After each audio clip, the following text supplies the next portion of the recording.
சத்தியம் உங்களை விடுதலையாக்கும். கர்த்தராகிய இயேசு கிறிஸ்துவின் நாமத்துக்கு மகிமை உண்டாவதாக. சத்தியம் உங்களை விடுதலையாக்கும் என்ற நிகழ்ச்சிக்கு அன்போடு கூட உங்களை வாழ்த்துகிறேன், வரவேற்கிறேன். கடந்த நாட்களிலே நாவின் முக்கியத்துவத்தை குறித்து நாம் தியானித்து கொண்டிருக்கிறோம். பல காரியங்களை தியானித்தோம். இன்றைக்கு தொடர்ந்து தியானிப்போம். கர்த்தர் நமக்கு கிருபை செய்வாராக. தாவீது சொன்ன வார்த்தை, என் வாய் மீறாதபடிக்கு நான் தீர்மானம் பண்ணினேன். தாவீது உயர்த்தப்படுவதற்கு நிறைய காரியங்கள் இருக்கிறது. அதில் ஒன்று, மிக முக்கியமான ஒன்று, வாயின் வார்த்தைகளை காத்துக்கொள்ள அவன் கவனமாக இருந்தான், தீர்மானித்து செயல்பட்டான். நாமும் நம்முடைய வாழ்க்கையை தரம் உயர்த்தப்பட வேண்டுமானால், வெற்றியுள்ள வாழ்க்கை வாழ வேண்டுமானால், வாய் மீறாதபடிக்கு, தவறுதலாய் பேசிவிடாதபடிக்கு நாம் தீர்மானம் பண்ணுவோம். வாயின் வார்த்தைகளை காத்துக்கொள்ள கர்த்தர் நமக்கு கிருபை பாராட்டுவாராக. நீதிமொழிகளின் புஸ்தகம் 15வது அதிகாரம் 4வது வசனம், ஆரோக்கியமுள்ள நாவு ஜீவ விருட்சம். ஆரோக்கியமுள்ள நாவு ஜீவ விருட்சம் என்று வாசிக்கிறோம்.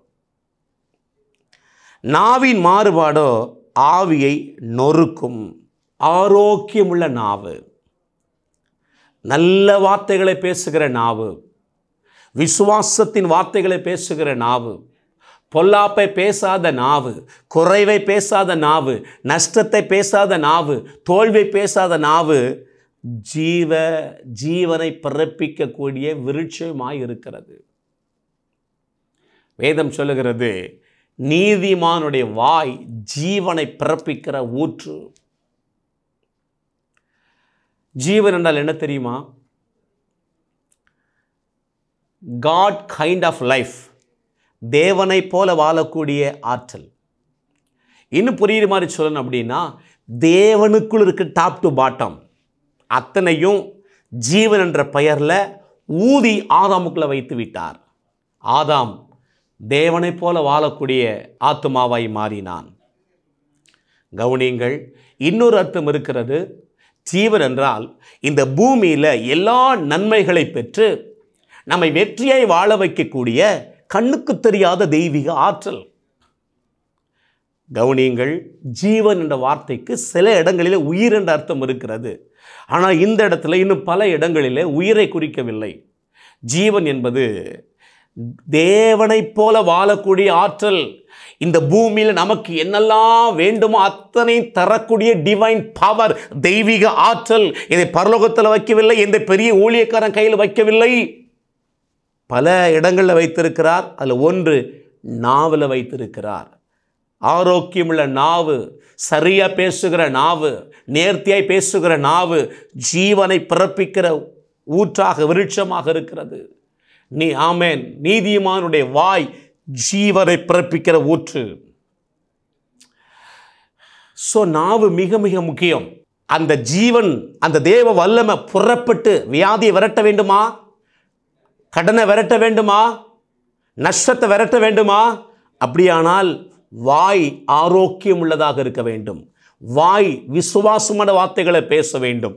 வாய் தேவனுடைய வார்த்தைகளை, வாக்குத்தத்தங்களை பேச வேண்டும். அதுதான் ஆரோக்கியமுள்ள நாவு. ஆரோக்கியமுள்ள நாவு இருக்குமானால் தேவனுடைய வல்லமையை விளங்க பண்ணக்கூடிய அந்த ஜீவன் நம்ம வாழ்க்கையை புறப்பட்டு வாழ்க்கையை வளமாய் மாற்றும் என்பதில் எந்த விதமான சந்தேகமும் இல்லை. நீதிமொழிகள் 17வது அதிகாரம் 20வது வசனம், மாறுபாடான இருதயம் உள்ளவன் நன்மையை கண்டடைவதில்லை, புரட்டு நாவுள்ளவன் தீமையிலே விழுவான். புரட்டு நாவு, தப்பு தப்பா பேசுகிற நாவு, ஆமென், தோல்விகளை பேசுகிற நாவு, தேவனுக்கு பிரியமில்லாத வார்த்தைகளை பேசுகிற நாவு, கோபத்தில், கவலையில், அழுகையில் எதையோ பேசி நாவு புரட்டு நாவாக இருக்குமானால் அவன் தீமையில் விழுவான். அப்போ வெளியரங்கமான வாழ்க்கையில் தீமை வருதுன்னா அதுக்கும் நாவுக்கு சம்பந்தம் இருக்கிறது.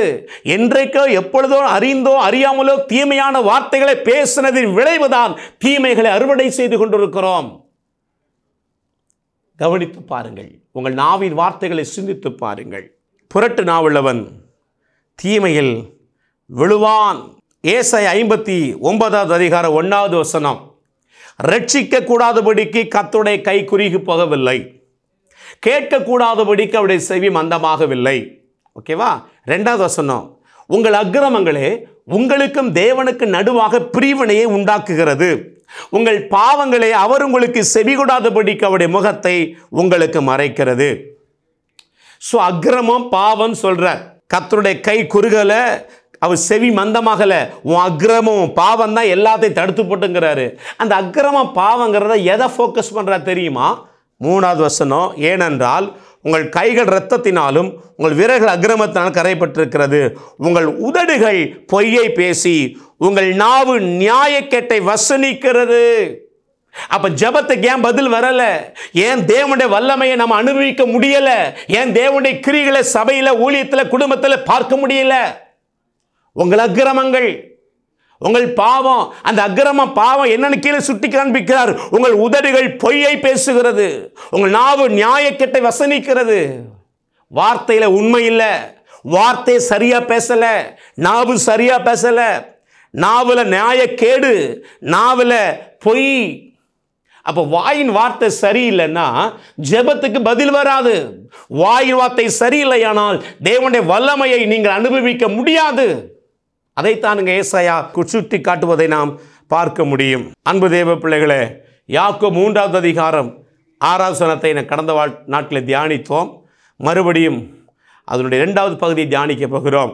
நாவு நெருப்பு தான். நாவு நெருப்பு.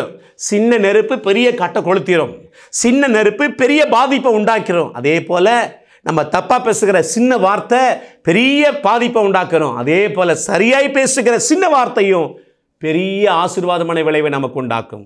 வாயின் வார்த்தைகள் மிக கவனம். 2வது, அது அநீதி நிறைந்த அவயவம்னு படல. உலகத்தை நாவல வச்சுட்டாரு. ஐயா, உலகத்தை பரலோகமாய் மாற்றுவதும் இந்த உலகத்தை நரகமாய் மாற்றுவதும் நாவுதான். நாவல கவனமா இருக்கிறோமா? கவனியுங்கள் தேவ பிள்ளைகளே. காண்ட மிருகத்துக்கு பலன் கொம்புல இருக்கிறது, யானைக்கு பலன் தும்பிக்கையில் இருக்கிறது. தேவ ஜனங்களுக்கு பலன் நாக்கில் வச்சிட்டார், நாக்கில் வச்சிட்டார். அன்பு தேவ பிள்ளைகளே, நம்முடைய அவயவங்களில் நாவானது முழு சரீரத்தையும் கரைப்படுத்துமாம்.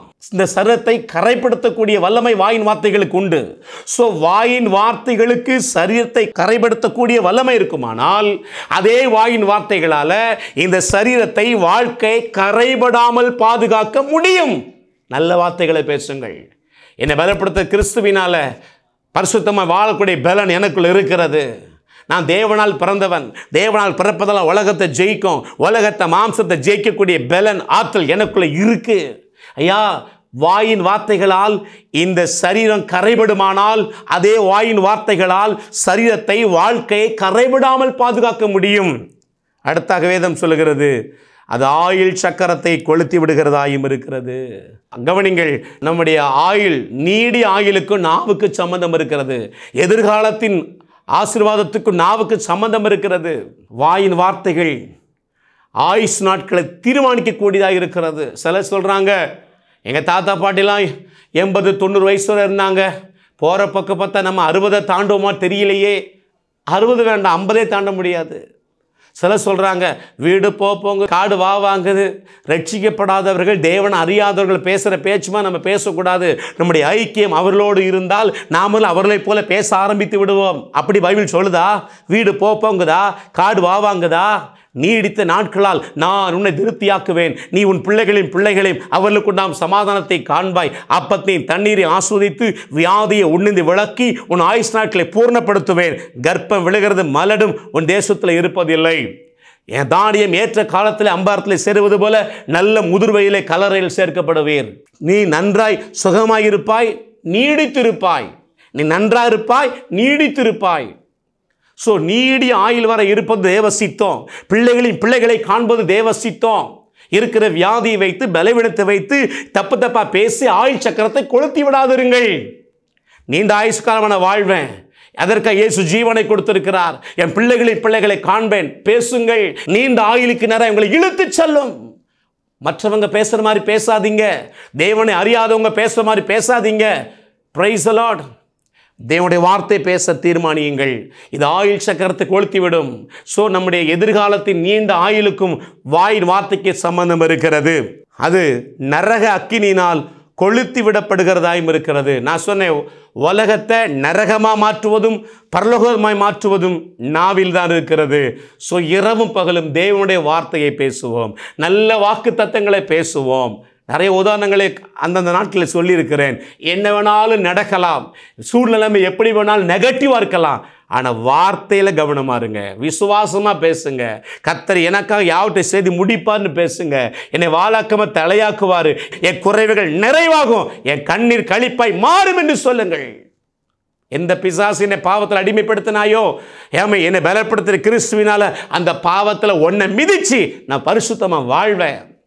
நான் ஜெயிக்க பிறந்தவன், நான் சாதிக்க பிறந்தவன். பேசுங்க. உங்களை நீங்கள் எப்படி உங்களை பார்த்து பேசுகிறீங்களோ அப்படித்தான் வாழ்க்கை அமையப் போகிறது. எதிர்கால வாழ்க்கைக்கும் வாய்க்கும் நெருங்கிய தொடர்பை தேவன் வைத்து விட்டார். நீதிமொழிகள் 18வது அதிகாரம் 20வது வசனம், அவனவன் வாயின் பலனால் அவனவன் வயிறு நிரம்பும். அப்படின்னு என்னத்தோம்? வாழ்க்கையில் ஆசீர்வாதங்கள் நிரம்ப வேண்டுமானால் கரெக்டாக பேசணும். தீமையாக பேசினா தீமையான விளைவுகள் நிரம்பும். வாழ்க்கையில் தீமைகளும் நஷ்டங்களும் நிரம்பணும்னா வாயில் தீமைகளை நஷ்டத்தை வைங்க. இல்லையா வாழ்க்கையில் ஜெயம் மேன்மை உயர்வு வரணும் அப்படின்னா அதற்கேற்ற வார்த்தைகளை நாவில் வைத்து பேசுவதற்கு இன்றைக்கு தீர்மானிப்போமாக. நீதிமொழிகள் 18:21 20வது வசனம், அவனவன் வாயின் பலனால் அவனவன் வயிறு நிரம்பும், அவனவன் உதடுகளின் விளைவினால் அவனவன் திருப்தியாவான். சொல்லிட்டு சொல்லுகிறார், மரணமும் ஜீவனும் நாவின் அதிகாரத்தில் இருக்கிறது, அதில் பிரியப்படுகிறவர்கள் அதன் கனியை புசிப்பார்கள். என்னாகமம் 14:28, இந்த ஜனங்கள் என் காது கேட்க என்ன சொன்னார்களோ அதன்படி நான் அவர்களுக்கு செய்வேன் என்பதை என் ஜீவனை கொண்டு சொல்லுகிறேன். பாருங்க என்ன சொன்னாங்க தெரியுமா? இந்த வனாந்தரத்தில் நாங்கள் செத்தா நல்லா இருக்கும், நாங்கள் அவ்வளோ பேர் சொத்து மடிந்தார்கள். ஜாஷுவாவும் காலேப் மட்டும்தான் கரெக்டாக பேசினாங்க, அவங்க மட்டும்தான் கானானுக்குள் போனார்கள். இன்றைக்கி சில தெய்வ பிள்ளைகள் பிரச்சனைன்னு வந்த உடனே, கஷ்டம்னு வந்த உடனே, நான் செத்தா நல்லா இருக்குமே, நான் ஏன் தான் இருக்கனே, நான் செத்துருவேன். பேசுங்க, சீக்கிரம் உங்கள் ஆயுஷ் நாட்கள் முடிந்துவிடும். உன் வாயின் வார்த்தைகளால் பிடிபட்டாய், உன் வாய் மொழிகளால் சிக்குண்டாய் என்று வேதத்தில் வாசிக்கிறோம். அநேகருடைய வாழ்க்கை, அநேக தெய்வ பிள்ளைகள் பல சிக்கலில் இருப்பதற்கு காரணம், அநேக தெய்வ பிள்ளைகள் பல சிறையிருப்புகள் இருப்பதற்கு காரணம் வாயின் வார்த்தை. உன் வாயின் வார்த்தைகளால் பிடிபட்டாய், வாய் மொழிகளால் சிக்குண்டாய். ஸோ வாயின் வார்த்தைகள் மிக மிக கவனம் என்பதை நாம் தெரிந்து கொள்வோமாக. தன் வாயை காக்கிறவன் தன் பிராணனை காக்கிறான். உயிருக்கும் வாய்க்கும் சம்பந்தம் இருக்கிறது. நீடி ஆயுளுக்கும் வாய்க்கும் சம்பந்தம் இருப்பது போல பிராணன் உயிருக்கும் வாய்க்கு சம்பந்தம் இருக்கிறது. வாயின் வார்த்தைகளை காத்துக்கொள்ளுங்கள். தன் உதடுகளை விரிவாய் திறக்கிறவன கலக்கம் அடைவான்.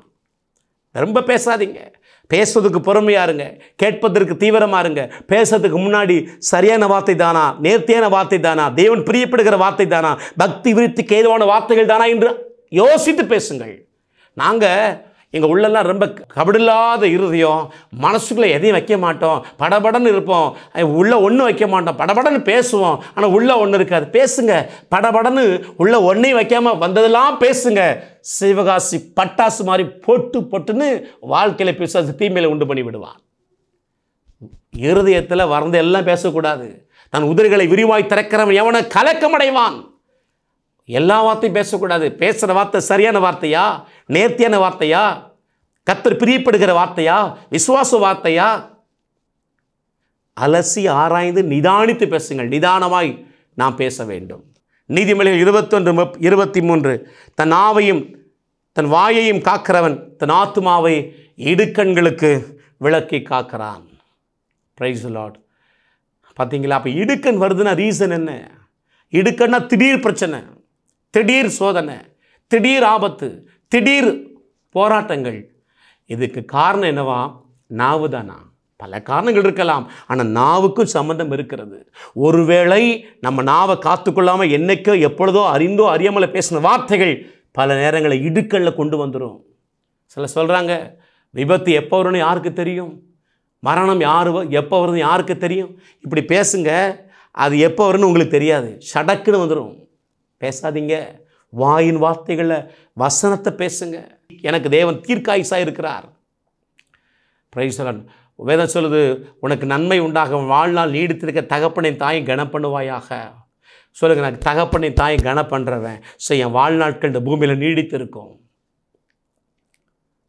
கண்டதை பேசாதிருங்கள், கேள்விப்பட்டதை பேசாதிருங்கள், நடப்பதை பேசாதிருங்கள், தேவனுடைய வார்த்தையை பேசுங்கள். ஒரு வசனத்தை சொல்லி ஜெபிக்க விரும்புகிறேன். 34:12-13.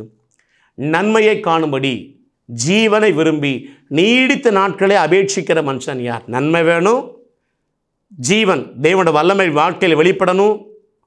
மூணாவது, லாங் லைஃபாக வாழ நீடித்த நாட்களை அபேட்சிக்கிற பெற்றுக்கொள்கிற மனுஷன் யார்? உன் நாவை பொல்லாப்புக்கும் உன் உதடுகளை கபட்டு வசனிப்புக்கு விலக்கி காத்துக்கொள். அப்போ நாவுக்கும் நன்மைக்கும், நாவுக்கும் தேவ ஜீவன் வாழ்க்கையில் வெளிப்படுவதற்கும், நாவுக்கும் நீடி ஆயுளுக்கும் பிராணனுக்கும் சம்பந்தம் இருப்பதை திட்டமாக தெரிந்து கொள்ளுங்கள். பல வசனங்களை காண்பித்தேன் உங்களுக்கு. இது கேள்விப்பட்ட பின்பும், இந்த வசனத்தை அறிந்த பின்பும் தப்பு பேசாதீங்க. மிக ஜாக்கிரதையாக இருங்க. கேர்ஃபுல்லாக பேசுங்க, சூஸ் பண்ணி பேசுங்க, கரெக்டாக பேசுங்க. வார்த்தைகள் எதிர்காலத்தை பாதிக்கும். ஜெபிப்போமா? கிருபை நிறைந்த அன்பு தகப்பனே, கர்த்தராகிய இயேசுவின் நாமத்தில் உம்மை துதிக்கிறோம்.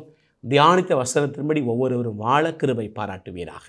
நாவின் வார்த்தைகளை காத்துக்கொண்டு வெற்றியுள்ள ஜெயமுள்ள வாழ்க்கை வாழ கிருபை செய்வீராக. இயேசுவின் நாமத்தில் பிதாவே, ஆமென், ஆமென். God bless you. கர்த்தர் உங்களை ஆசீர்வதிப்பாராக. ஆமென். Pastor S. ராஜேஷ், இயேசுவின் இரத்தக்கோட்டை, நல்ல சமாரியன் ஐக்கிய ஊழியங்கள், 15/272/1, பெரிய செல்வம் நகர், தாளமுத்து நகர் பகுதி, சிலுவைப்பட்டி, தூத்துக்குடி.